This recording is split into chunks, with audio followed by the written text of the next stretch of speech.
and welcome to Wedflics. I'm Julia Braime, I'm your host. I'm the editor of Unveiled magazine and the founder and editor of Brides Up North, the top UK wedding blog for northern couples.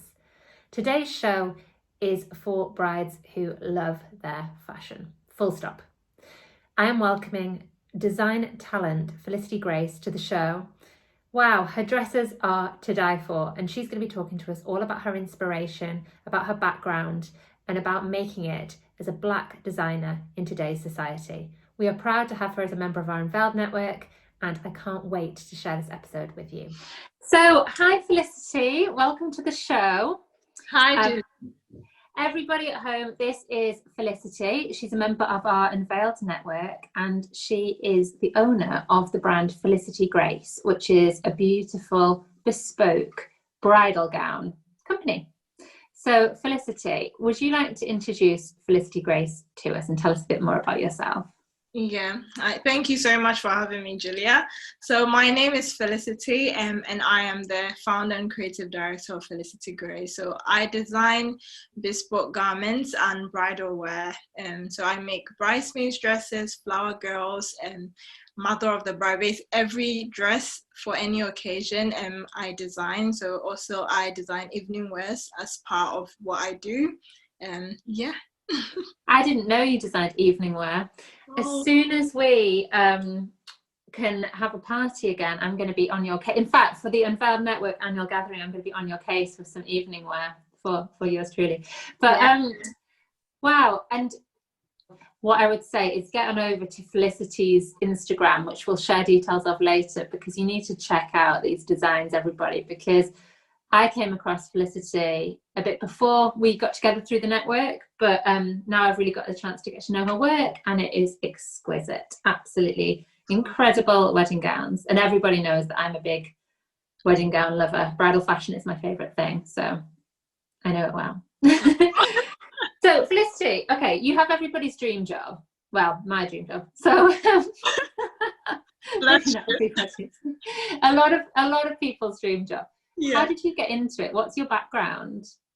So for me, from like a really, really small, as far back as I can remember, I've just always been into art. And it's really just started with like drawing.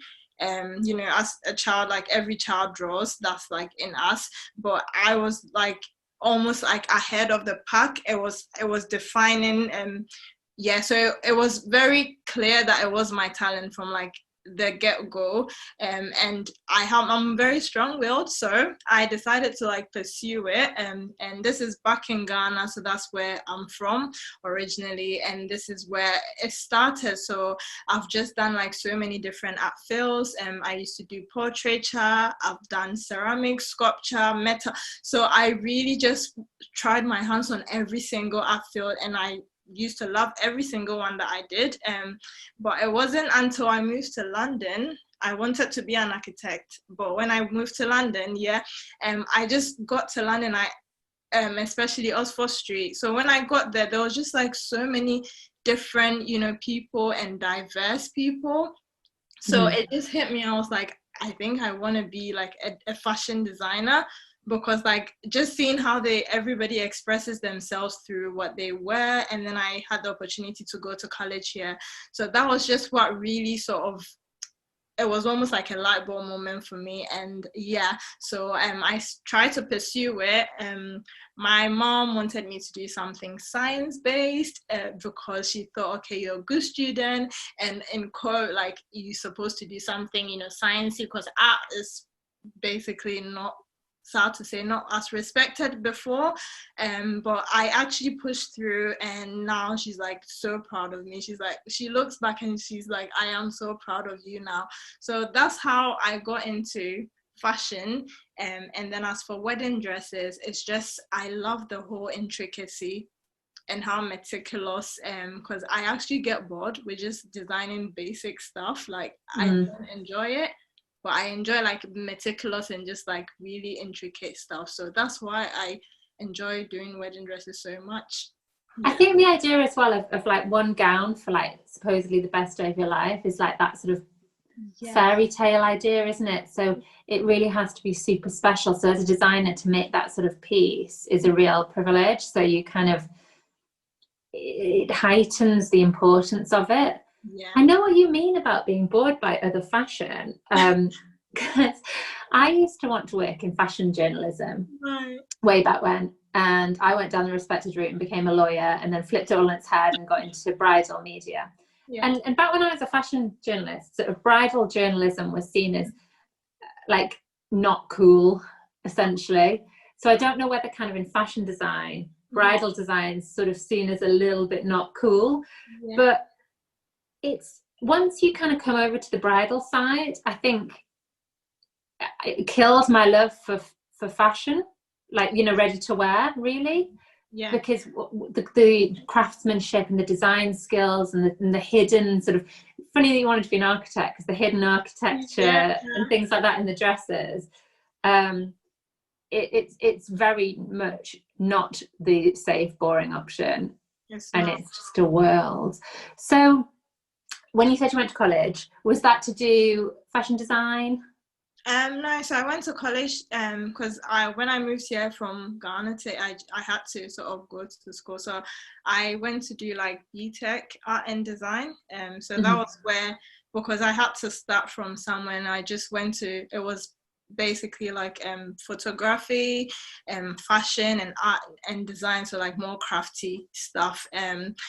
So I got into that. I really enjoyed the pattern cutting process of, you know, the whole, so it's just like, they don't really teach you a lot in terms of construction or techniques. It was just like really basic, how to make a dress kind of, and, you know, so it was after that, I took like a year out but I got admission into London College of Fashion, but then I took like a year out because I had to just, and then it was that year out that a friend asked me to like make her a dress for a wedding. She was a guest. I made her that dress. She went to the wedding and everybody was just like, you know, talking about her dress. So after that, it was that dress that sort of led on. There were other people that saw and they were like, oh, I want somebody to make my bridesmaid's dress. You know, the friend that made this for you, can you connect us? So that's how it started, and just other people, word of mouth traveled.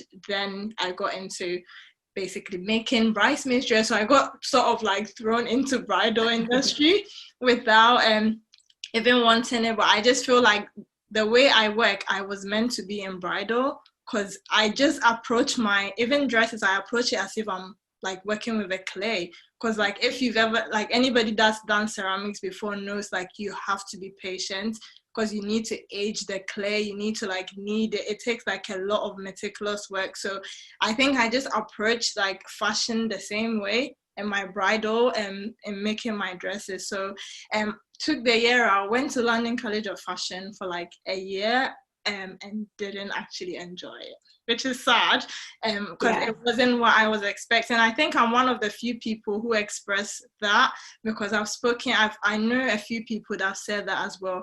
It was more, I feel like we were being channeled to be one particular designer, and it was just not working for me. Like, I want to be able to express myself the way that I am, and I thought that was what art is about. In terms of technicality and sort of like, it was really good, but it just wasn't working for me. I felt like it was really sucking out my creativity, and that was not me, because I've always been like, you know, really good in school, ahead of the pack, and when it was in art. And so it was just like really sucking my energy and my creativity. I was like, this is not working for me. You're a non-conformist, that's the it thing, wasn't isn't working it? for me. It just wasn't. So I thought, no, this is not gonna work. So I basically decided to like take another year, but I was like, it's pointless to take the year out. So I sort of withdrew, sent my, head off, and then I withdrew and continued to basically like just develop and work on my craft. And now here I am. It's just basically been me. Yeah, so you've built a really lovely brand. So what would you say is kind of your ethos or your signature style behind your brand? Like, what do you see as who's your bride and what's your style? So for me, like, I think I'm more like classic and timeless sort of pieces, like, and I think that's also, I like that style because I always want my dresses, or even my art in general, just to transcend beyond like a certain time or season. So I think I am more attuned with like very classic and clean. I love clean look, and I love like striking silhouettes. So, and I always also like encourage my brides to embrace their individuality, because I feel like your wedding day is the only day, you know, that you get to, like, that's one dress that you spend so much money on, and I spend so much time on, you know, to make it for you. And so when I get brides coming to me with like images on Instagram, like, that's nice and it's beautiful, but it's for somebody else. Like, and you know, it's good that I am not just a designer, but because I'm also an artist, I'm able to basically take on board like whatever vision you have, translate it into a sketch. And my sketches are usually the same as like the dress I make for you. And so yeah, I really encourage my brand, I'm like, just tell me how you feel. Some of them are like, we don't know what we want, but I'm like, tell me how you feel, you know, how you want to feel on the day. I can even design a dress based on your feeling. And they are amazed, but it's just like, I want to make something for you, you know, that, yeah, that really speaks to you. So I love that. So your inspiration is kind of your bride, I guess. Yeah, definitely. Where else do you find inspiration from? Like, what else inspires you? So I really get inspired by just like serene environments. I like my peace and quiet. So I just, yeah, I remember just being in London, I was like, oh my gosh, I can't wait to move out. So because it's like, really, I just want like peace and quiet. So I get inspiration of that, and also just like art in general. So and I am very sort of sensitive to what is around me. So when I'm walking around, I'm very visual. So as I'm going, my brain is almost working like a computer. I'm taking everything in, and I can be asleep and just wake up with an idea. I'm like, I need to get my sketchbook. Like, I'm not gonna let that idea slip away. So I keep a sketchbook really close to me, because I want to make sure I'm keeping everything, you know, because you can't lose that. But yeah, I just get inspired. Also, my background and my childhood from Ghana really inspires me, because yeah, it wasn't easy for like a girl being that good in art when I was back in Ghana. I used to be marked down just because I was that good, because yeah, unfortunately, because yeah, they used to, it was like, oh, you didn't make that because like that looks like a boy did that art, not a girl. And then I got marked down and things like that. So yeah, I think it's just like, it made me formidable, basically, like built me up. I'm like, love that. Yeah, I'm unstoppable. Love that word. Yeah. As you know, a writer, I look for words, and I love that word. I'm going to use it to describe you at some point. Just you wait in the show notes for this. Yeah. So let's talk about prejudice, because you kind of talked a little bit there about some of the prejudice you faced at school for being a girl in Ghana. But we've just been talking off camera or off the recording, however you're listening to this, about the racism you face being a Black woman in the wedding industry. So do you want to tell us a little bit about your experience, because I think it's important that people hear this? Yeah, absolutely. Like what you are doing, you know, Julia, is just really amazing. And I think everybody is trying their best just to, you know, because it wasn't highlighted before. I don't think people understand like what we go through as Black people. But and we're not seeking attention. Like I always say, that it's not to seek attention, because I'd rather be quiet, you know, as long as you'd respect me, like, you know, for who I am and my skin, especially, because that's what makes me be called Black. And then, but it's just, as a Black designer, not just like a Black girl in general, you always feel like second best, even when you know that you're the best in the room. Like you, because it's like, it's difficult, especially outside. I remember people used to ask me, what do you do? And I'm almost taken aback. Like I can't boldly, before I couldn't boldly say I'm a designer, because every single time I say, oh, I'm like a designer, fashion designer, like, oh, you make like colorful dresses and stuff. I'm like, no, I'm actually a bridal designer. And it's almost like I have to prove myself, you know, like right there and then, like, oh, if you're really, it's like they don't believe me. So, but it's just really difficult when, you know, somebody like me, I have worked on my craft since I was a baby. Like, this is literally ingrained in me, that what I do, and I love what I do, and I want to be able to help like every bride across the world. So it's just sad when these stereotypical ideas stops you from being able to serve your purpose, you know, whatever it is you love to do. Because I find that it's hard sometimes for even like, you know, whites in general to buy something from like a Black company. You know, I've been to like a few exhibitions where I feel like I don't want to be here because everybody was almost ignoring me. There was just a few people coming around, and it's not to say I wasn't good. I'm like, okay, maybe ignore me and look at the products. You know, like, my dresses are amazing, and I can make you look amazing, but it's just really difficult. But I think more, and the more we have these conversations, it's going to bring light to it. And I know it's uncomfortable, but if we say it, then it helps. Like, then you know, everybody knows how you feel, then they can help almost in their own little ways. Because it's difficult. Absolutely. I mean, it is an uncomfortable conversation, but it is worth sort of sitting with that feeling and hearing your story, because you're an incredible designer.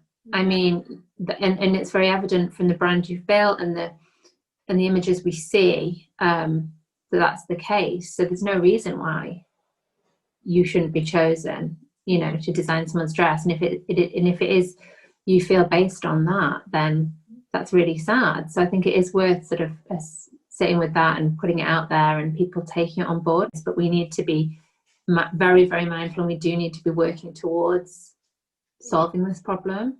Yeah, absolutely. Yeah.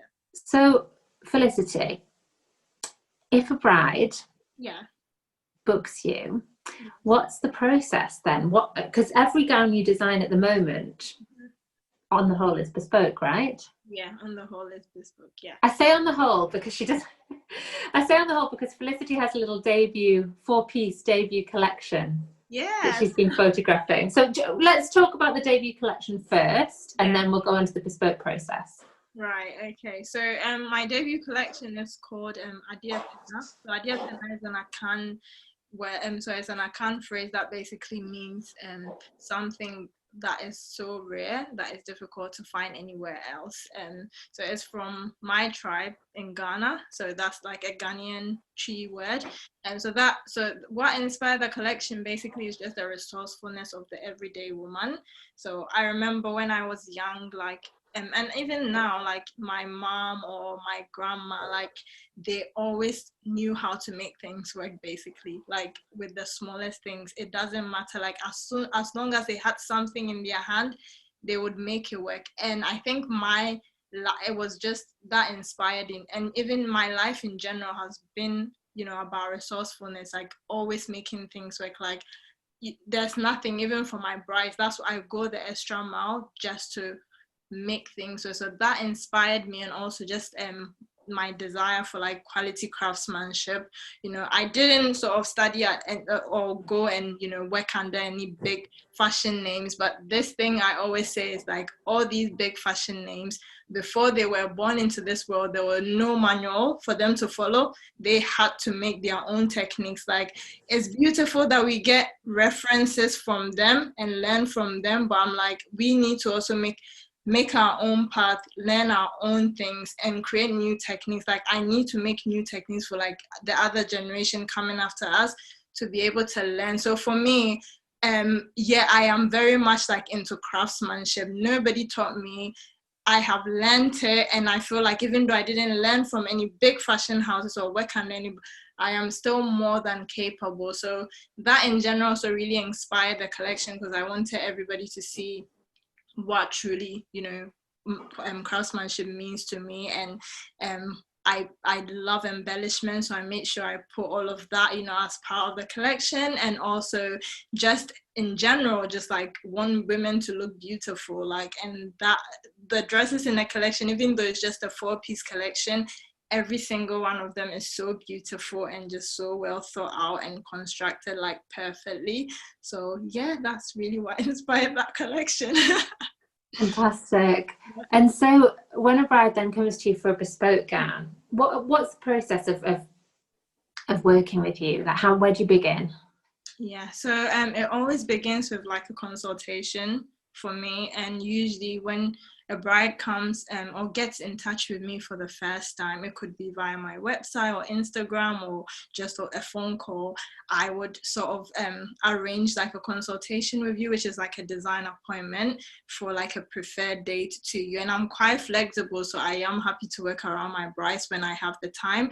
And so once we book a consultation, during the consultation with my brides that are closer to me, like within, Leeds and surroundings, it would be in person if they want it to be. But I also do have quite a lot of out of town brides and clients. So for them, I usually do like a video consultation. This was even pre-COVID, like that's what I was doing. You're ahead of the curve. I was ahead of the curve. We should make it clear, actually, Felicity's based in Yorkshire now, not London. Not London. I think I've said London quite a lot in this video, but yeah, I'm based in Yorkshire now. So yeah, for the brides that are like closer in Yorkshire and surroundings, I would meet them in person if they can, and just like talk through design ideas, what your vision is. And during that consultation, I'll come up with like a sketch right there and then, just to show you, is this similar to your vision? Is it exactly what you envisioned? If it's not, we work on it to perfect it. And then I can take measurements there and then as well, once we have agreed on like design. And from there, I usually would send like a quote, a more precise quote, because now that design has been finalized, I will source like potential fabrics. And you can also view some fabrics once you're at the studio, fabric samples. And so for my out of town brides, I would usually send like a measurement chart to them. And I offer like video calls on Zoom and actually show them exactly how to measure themselves, and then just like record that accurately, and they send it back to me. So, and I usually also send like a sample pack to my out of town brides for all the samples, just so I want them to be able to feel and see all the fabrics that I'm about to use. So usually that's how it starts. And then we have like I start production. Once you're happy with everything, there's a 12 fit-in, which is 12 fit-in first, and then we move on to like subsequent fit-ins. But usually my fit-ins are quite minimum because I care about like fit. So I make dresses for my out-of-town brides with no fit-in and just post it to them, and it fits them perfectly, and my clients as well. That's just because that's why I offer the video call measurements, because once I can see exactly how you're doing it, I can make the dress without you even having to come for fitting, and it would just like be amazing still. Yeah. Wow, that's incredible. And that only comes with the sort of experience that you've got, doesn't it? Yeah. Like wow. I've made it a point, because I've almost trained myself not to do twirls. I know twirl is a thing in fashion and in bridal, but I actually make dresses without twirls. Like my twirl is so minimal, and some of my brides, they trust me, so they know like I'm gonna make the dress without a twirl, because then that way I'm being sustainable, contributing to sustainability in the whole. But unless like a design is so complicated that I need to perfect it, that's when I usually just like suggest a twirl. But so for people like, what the is a twirl? I know, but so a twirl is basically like a calico. Yeah, so like a mock-up of your actual design. So it's just like but made in like a more cheaper, or affordable fabric. The whole idea behind twirl is just to help perfect the design, so that if any alterations is needed, we can do it on the twirl and then basically transfer it onto the actual fabrics, because wedding fabrics in general are expensive and they are quality, and you don't want to waste it. So hence why we do twirl first and then transfer it to the actual fabric. So your gowns are crafted in the UK by you, and so what sort of where do you get your materials from? What sort of materials do you love working with? What are your favorites? So I love working with just like lace and very sheer fabrics, and also I love silks and sort of satin. So anything that drapes beautifully. Crepes are, I just love crepes. Like it drapes really beautifully. So I source most of my fabrics within the UK from like UK suppliers, and sometimes I do source some of my laces from like Germany as well, but most of my fabrics I source it in the UK because I just really care about sustainability. And that's when COVID hit, I was like, it didn't really hit me because I almost like make all my dresses myself. I do all my embroidery myself. I don't outsource it to like any other country to do it. And so for me, and I feel like we need that in, you know, in England or UK, we need it because at the moment we're losing so many, you know, artisans and craftsmanship because it just feels easy. Oh, let me just pay somebody cheaper to do it in some other country. But then in the end, it's going to affect us because when we're looking for like artisans, we don't have it because they are all in like Paris or Italy because, you know, that's what we are relying on. And I feel like that is just sad. So I'm basically bringing back craftsmanship. Oh my God. Is anyone else just a little bit in love with Felicity? Because I feel like I've fallen in love with you today. Like I already loved your dresses and I love your branding. And obviously before doing any sort of show like this, I spend quite a lot of time on your website and I get to know, you know, and then like, you know, the stuff you've talked about around racism and done with such grace. Like you do have grace, so your name definitely sort of fits you. And then the sustainability as well. I just think you're my favorite right now. So if I were looking for a wedding dress, brides, this, wherever she is in the recording, this is your girl. This is your girl, honestly. Trends, do you follow trends or do you look to trends to influence your work, or does it kind of just come naturally? I don't know. I honestly, I think you used the word that said non-conformist. In the beginning, I'm not necessarily a non-conformist, but I hate anything that puts people in a box. Like, I think you said that actually. I said that really, yeah. Yeah, I think you said you're a formidable non-conformist. Yeah, because I hate things that puts like people in a box. And because I'm quite strong-willed, I don't necessarily follow trends because I feel like trends come and go. And I've never been a lover of trends. Like even in school, I'll do trends and forecasts, you know, just for the sake of research. But I do not follow it. Even personally, my own style, I'm very much like basics. I even love vintage as well. And just like, and I would never buy, don't usually buy from, you know, just like up and coming shops or even fast fashion. I don't have that in my closet. Like I make it a point because it just like doesn't feel right. And people know the knowledge behind all of those brands. They would be careful, you know, not to buy. So for me, I do not do trends. It comes more naturally. And again, I just get inspired by the bride. But I am very aware of like what's the in thing, you know, now. And obviously as a designer, as soon as I see it as a trend, my brain almost decodes it and I know exactly how to make it. And that's how I usually just work. But I am not one for trends. I like things to be timeless and almost classic. Yeah, I think so. I think it's nice to kind of know the trends, like you say. We do this with the magazine as well. You kind of know what the trend is, but I like that word, decode it in your own. Are you sure you're not a journalist? Because there's some good words coming out today. You kind of decode it in your own way. You sort of decode it in your own way, don't you? So you kind of take the trend and you'll apply it to this, to what you want to create. And there might be like influences that kind of naturally happen. You know, I quite like this sort of one shoulder thing sometimes.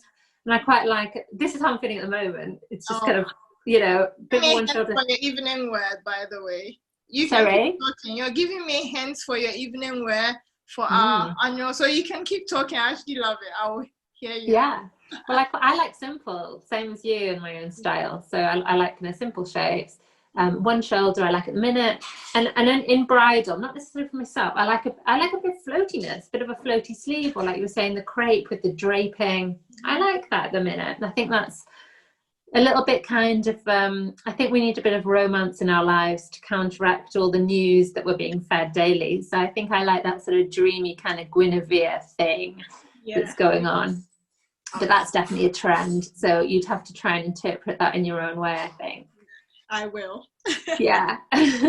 So, and I like red, actually. Oh, really? if we're talking about evening wear. Oh, wow. Red. Yeah. I don't have a favorite color. That's another thing about me. I don't really do favorites. I think it's just like whenever people, oh, what's your favorite, except for food, like I have a favorite food, but aside from food, I don't really have a favorite human beings. But like it's hard for me to choose a favorite color when I'm an artist. You know, like I know all the colors in the world, like, and ones that are not even obvious. So I don't really do I think my favorite things changes with seasons. Like I remember some time ago, I used to love coral, and now probably don't even want to see it.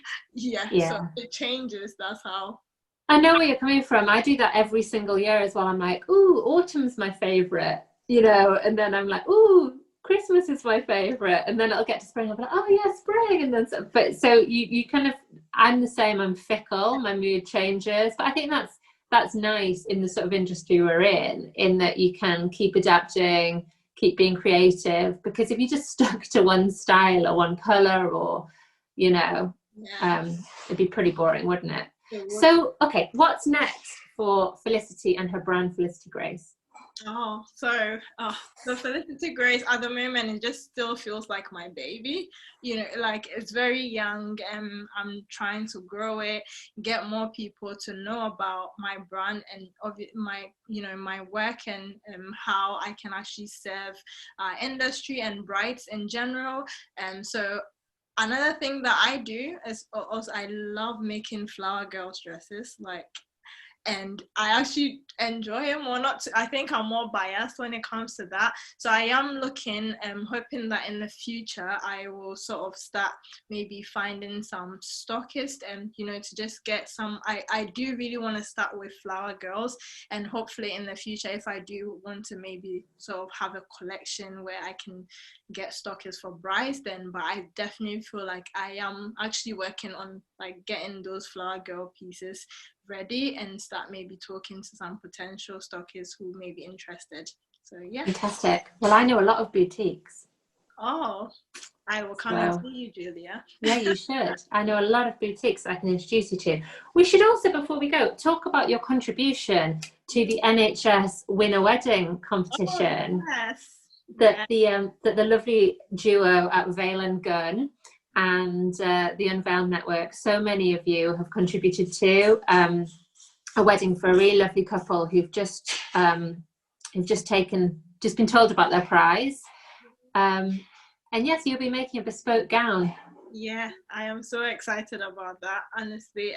I think I was just like more excited for the winners. Like I couldn't wait to hear, and I'm really happy for them. Obviously, there were so many, entries, and we wish we could have helped in everyone, in a way that we possibly can, but there could only be like one couple winner, and Victoria and Luke won. I'm just like, I can't wait to start talking to her, get her idea and her vision on board and actually just create her gown for her. I am quite excited about that.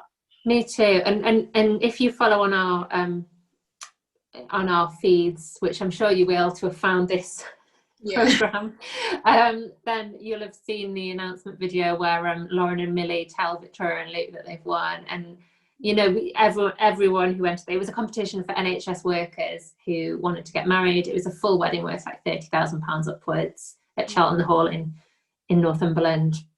So many amazing suppliers, and like you say, so many really deserving entries from NHS workers or their friends and family nominating them. But Victoria and Luke, Victoria's story, and she's going through some personal things with her mother, and it's just really heartwarming to see their happiness and to contribute to that, wasn't it? It's just good to do good things. So thank you so much, Felicity, for supporting that and getting involved with it, because that is one lucky lady having a Felicity Greis original on her wedding day, and we can't wait to share that wedding on our blogs. It'll be a full feature full Yeah. feature in the magazine for that one. So yeah, really exciting. Yeah. So Flower Girls, looking for some stockists, Yeah. and just continuing to grow your brand, really. And yeah, and just to basically get, you know, my name out there, obviously hopefully in the future, because now I do it alone, in the future also as I grow I am looking to obviously employ other people, but like-minded, who work similar to what I do and really care about like the dress, because I'm that type of designer who would dismantle everything and make it again just to make you happy. Like I would go sleepless night for my brides. I'm that kind of designer, so I just need somebody who also almost have not the same heart, because it's my baby. I don't expect you to share the same passion as I do, but almost like share the vision, you know, and be willing to. So yeah, in the future maybe grow and get some more employees on board. Oh, fantastic. So how can brides find you if they're looking to, or actually talking of, you know, or grooms and grooms if they're looking for Flower Girl as well for their little ones? How can they find you? So what's your Instagram handle, and we'll drop it. So my Instagram handle is at FELISITIGREIS. It's just Felicity Greis, but spelled with a twist. So yeah. Yeah. And what about your website address? What's your website address? My website is www.felicitygreis.com, and across social media is the same, Felicity Greis, on all other social media platforms. Perfect. So everybody go and check out these dresses, because we could talk about them for, you know, till we're blue in the face, but you've got to check out this craftsmanship for yourself and then get in touch with Felicity. Yeah. So thank you so much for joining us on the show today. It's been an absolute pleasure, and you're my new girl crush as of today. How embarrassing. Thank you so much. Thank you so much. I think you're also a beautiful human being, Julia. Yeah. You know, just keep flattering me.